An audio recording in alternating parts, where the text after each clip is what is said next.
Okay, so it's that time of the year, Premier League predictions. I'm going to do the whole Premier League from 1st to 20th. I think this season's actually one of the easier Premier Leagues to predict. I think there's very clear sections, so I think I'll do pretty well on this. But let's go from bottom to top. I'm going to put Norwich bottom. I feel like this is probably the safest shout. When you look at Norwich's transfer window, I don't actually hate it. Ben Gibson's always been a pretty solid Championship defender anyway. He never really got the chance at Burnley, but I think he's a decent player. Milik-Rashica's a bit of a punt, but when you're kind of a club at Norwich's level to pay £10 million, someone like that, it's a pretty fair punt. I don't really see the point in the Josh Sargent signing, but it could work. And I think Leeds Malou's a really good central midfield signing. I'm surprised no one else picked him up. His numbers are really jacked, albeit that could be a system thing. But a really hard worker, pretty well rounded. He should help them out and give them a bit of steel with Oliver Skip leaving. But I have very little confidence in Norwich as a football club to maintain Premier League survival, because why would anyone? Newcastle, I'm going to go 19th. Newcastle's just a hard one, isn't it? Because they haven't really signed anyone and they haven't really let anyone go. They were one of the worst teams in the Premier League last season and they haven't really improved. So why would I back them to finish any higher than last season? Obviously, Joe Willock looks like he might come in on a permanent, and Joe Willock was amazing last season, but it was very jacked numbers and he's a very specific player. He's a really good dribbler, he's really quick, but he's not really... I just can't see him putting up the same numbers next season, and they just feel an injury away from relegation, or the fan base turning, or Steve Bruce becoming even more of a moron. So I'm going to put Newcastle 19th. By the way, subscribe to the channel, because why not? More Premier League content will come, so subscribe, like the video. And then finally, I'm going to put Watford as my last relegation spot.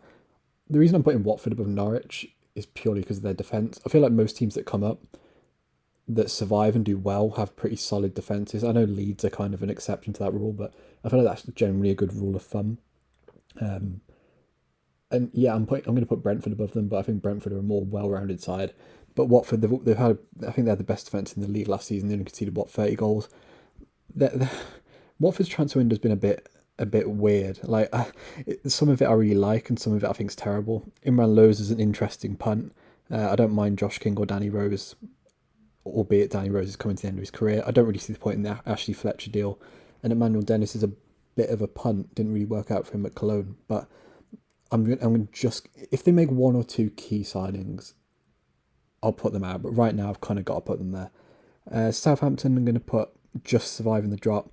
I'm purely doing this because of Ralph Hasenhüttl. I actually think Watford have a better squad than Southampton. But if you're putting Xisco versus Ralph Hasenhüttl, I'm going to have to back Hasenhüttl. Obviously, Adam Armstrong looks like he's going to come into Southampton, which will be a massive signing for them. And Emmanuel Broja looks like he's going to come in too, on a season-long loan. I don't really know much about him, to be honest. I know he had a decent record in the Eredivisie. And Romain Perard's going to probably be an upgrade on Ryan Bertrand, who I didn't actually think was very good anyway. So I just think they've got enough to stay up, and they've got the best manager out of all these kind of clubs, in my opinion. I'll put Burnley the place above. Look, Sean Dyche just does what he does, and I'm kind of going to back him to do it again. They haven't really signed anyone of note. Nathan Collins is coming from Stoke. They should give him some defensive cover, although this kind of reminds me of when they signed Ben Gibson from Middlesbrough. If anything, Ben Gibson had more Premier League experience, and Sean Dyche never really trusted him to take that spot. So that does concern me a little bit, but I'm kind of just backing them purely based on probability. They always kind of just stay up. They're going to get relegated eventually, but I think they'll be pretty stable for now. Brentford I'll put as the 15th place side. I like Brentford's side. I like their recruitment so far. Obviously, it's a bit... They've got limits based on, club size.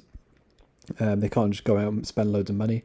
But I don't mind any of the signings they have made. Christopher Ayer, I assume, means they'll play a back three. Obviously, I'm no Brentford expert, but a back three, even Pinnock, Christopher Ayer and Pontus Jansson, Rico Henry and Damsgaard as wing backs. Obviously, David Ray is a pretty solid Championship goalkeeper. I don't really know much about Onyeka, but all his underlying numbers look pretty good. They signed Whistler today. I have no idea about him either, but I trust Brentford's recruitment. Every hurdle they've kind of overcome. There was kind of that stage where no one really thought they'd get out of League One, no one thought they'd really get out of the Championship, and they always do it. So I trust Brentford. I like their recruitment. They haven't really lost anyone, off the top of my head anyway, that I can think of. No, they haven't lost anyone of key note anyway. and that's normally something that holds them back. That's not the case anymore. So I think Brentford will be absolutely fine, and they'll prop up mid-table. 14th and going for Crystal Palace. Obviously had a great window. Joachim Anderson coming in, Mark Guehi coming in, makes that squad so much younger. Michael Olise is amazing young talent. I don't trust Patrick Vieira as a manager. I remember doing a video on Vieira. I'm not 100% convinced. But that squad's Premier League proven. It's a bit younger now. Some of those players need a new lease of life. And I trust Vieira to be competent enough to keep a pretty stable Premier League squad that's had a bit of instability. But I think there's enough stability in there with enough good recruitment to keep them in the league, you know? This might be one of my bolder ones, but I'm going to put Everton in 13th. I think, look, this is very dependent on the transfer window. If Rafa gets 2 or 3 good signings in the next few weeks, they'll be, you know, up here somewhere. But right now, Everton's squad is so imbalanced. It's so slow.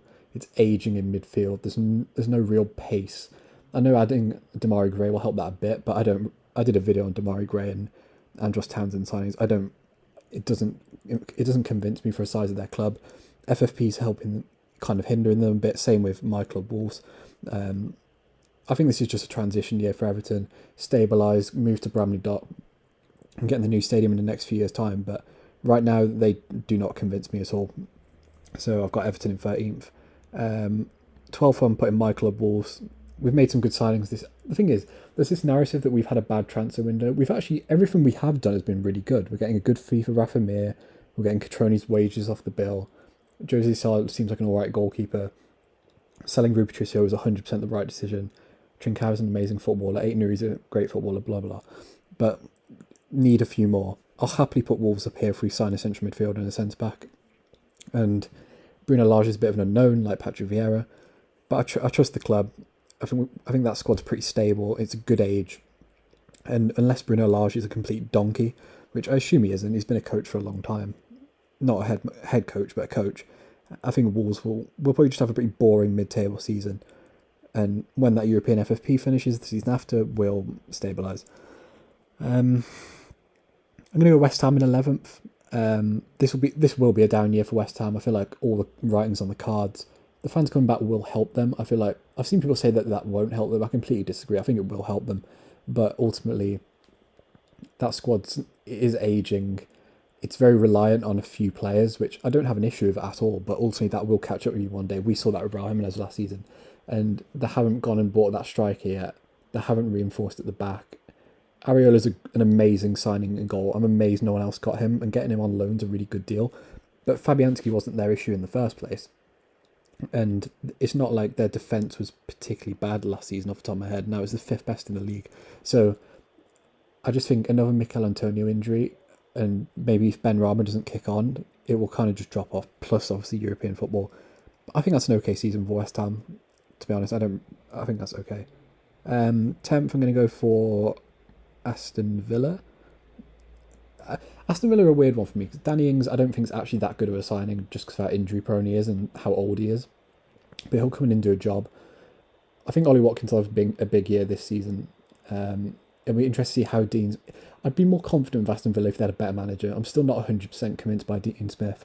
They made the right decision selling Jack Grealish. I trust the club to kick on in the next few years.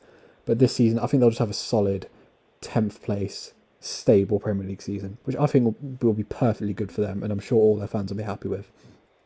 So yeah, Villa in 10th. This is probably my boldest one, actually. But I'm going to go Brighton in 9th. Obviously, Brighton were amazing last season. I think everyone could kind of agree with that they got a bit unlucky. Excuse me. Their signings have been a bit interesting, like Mwepu coming in for a big fee. I trust Salzburg. He's a good age. He'll probably come in and fit in. Him and Bassoum will be a good midfield too. They got a really good fee for Ben White. And Ben White's an interesting one for me. They will miss him, but I just trust their recruitment. They can't underperform XG for another year. And they will buy a striker.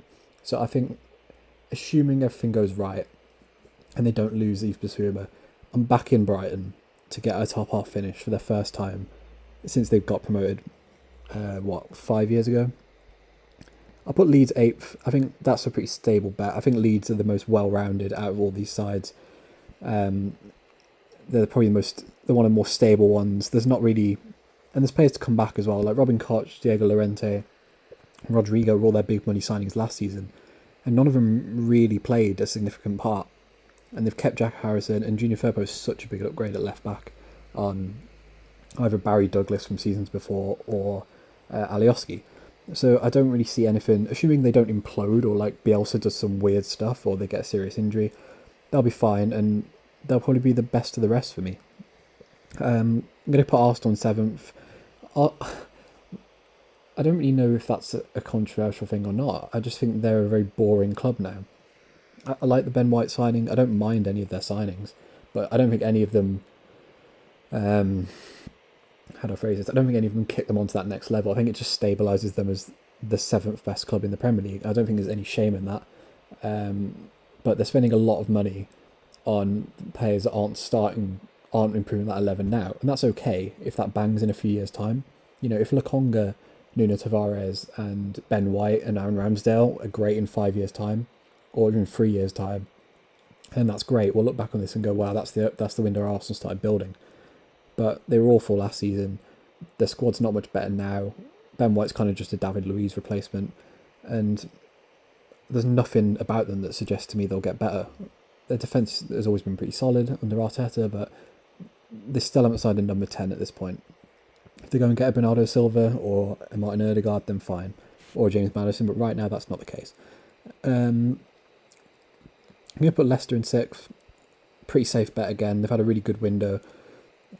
They had to get a striker this summer, and they did it. And Patson Daka fits the mould perfectly. He might not adapt, but Iheanacho is not the same type of striker as Jamie Vardy, so they needed to go and get someone in that mould. Jamie Vardy had a really poor second half of the season, and he's done that before and kicked back on, but it's going to run out eventually, and they've future-proofed that squad. Boubakary Soumaré coming in will help that midfield. I still think they need a centre-back. It looks like Yannick Vestergaard will be that guy, and I don't mind that at all. I think he's a pretty good Johnny Evans replacement in the long term. The Fofana injury hurts this a bit because I did have them in 5th, but with that Fofana injury, I've dropped them down to 6th. But I think that's still a really good season for Leicester. That's European football for the 3rd year in a row. I think their fans will take that. I'm going to put Nuno's Tottenham in 5th. I like Nuno. I think he's a pretty decent manager. That Tottenham squad is so underrated by people. You know, I don't know what Nuno's going to do, but when you look at that midfield and you've got Tanguy Ndombele, Dele Alli, Giovanni Lo Celso, Oliver Skip, Pierre-Emile Højbjerg, that's a really good midfield. The attack's great. Even if they do sell Harry Kane, they will go and get a striker. The defence will improve because Nuno's just a good defensive coach, and he'll probably make that a bit younger, and Christian Romero is a great signing. Lloris probably has 1 year left in him, and they've kind of future-proofed that goalkeeper position. There's nothing about them which, obviously they're not going to touch the big four, but right now I think they're the best of the rest of these sides. They've got the best depth, and they've got an alright manager. And they don't really have a serious European competition either. So I think Tottenham are a pretty safe bet for 5th. I'm going to put Liverpool in 4th. Liverpool, they're kind of dependent on some of their youngsters like Curtis Jones, Tsimikas, well, not youngsters, but fringe players, Harvey Elliott, kind of coming through and making an impact and kind of being like new signings. Otherwise, that squad's going to kind of feel a bit samey, which is why I'm kind of not putting them any higher. But I think they'll be pretty stable in the top 4. They'll be clear of Tottenham. And this, I don't think Gini Wijnaldum's that good, to be honest, but he's still a body who plays a lot of minutes. And when you've got Naby Keita and Thiago and James Milner and Oxlade-Chamberlain as your backups who are all injury prone, it does concern me a bit. And obviously Konate's come in and Konate will be a great signing, but ultimately Konate's injury prone, just like Van Dijk and Joe Gomez and Matip. So they've got an extra body in there, but it's still a lot of injury prone centre-backs. And that does concern me a bit. And their attack's still ageing. They haven't fixed that yet. But they could make a signing and push them up. But right now, I think they're a safe bet for 4th. Same for Man United in 3rd. I think that's a pretty safe bet. Their central midfield still concerns me. Although, maybe Donny van de Beek could take a kick on. I think Donny van de Beek and Fred could work as a midfield too pretty comfortably. It'd be interesting to see if they keep Paul Pogba. Personally, I'd just sell him. It just makes sense for all parties. But a front 4 of Cavani, Sancho, Bruno Fernandes and Marcus Rashford, that's scary. you know, and that defence looks pretty stable now. Rafael Varane's a massive upgrade on Victor Lindelof as an all-round defender. I don't think he's actually that much better in the air than people make out he is. I think Varane averages 2.4 aerial duels per 91, whereas Lindelof's at about 2.2. So that could still be an issue. But in terms of pace and maybe helping out Wan-Bissaka, that Man United defence is leveled up. But that wasn't really their issue last season. It was game management for me and midfield quality, and they haven't really improved that. So if they go and get a Ruben Neves, a Declan Rice, and a Ndidi or whatever, I'll put them higher. But right now, no, not for me. So I think everyone acknowledges it'll be either Chelsea or Man City will win the league. Right now, when I'm recording this video, Kane's not at Man City, and Chelsea have just signed Lukaku, but they haven't brought in a centre-back. So on that merit, I'm going to have to put Man City as winning the league. Look, Chelsea are amazing. I think everyone agrees with that. If you look at the Premier League table from when Thomas Tuchel came in, he was only a few points behind Guardiola, albeit had the new manager bounce. But that Chelsea squad to me still does have some issues.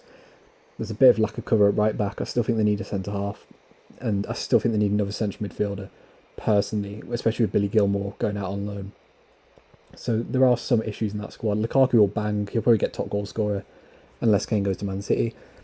I don't think Man City needed Jack Grealish. That signing doesn't really excite me that much, but it just adds depth. And they will just bully the league for me. I can't see anyone... I think this will be close, obviously. But for me, then, it's not going to be a runaway league like it was last year. But for me, Man City just have the depth. And it looks like they're probably going to buy a left-back as well. They're being linked with a lot of them.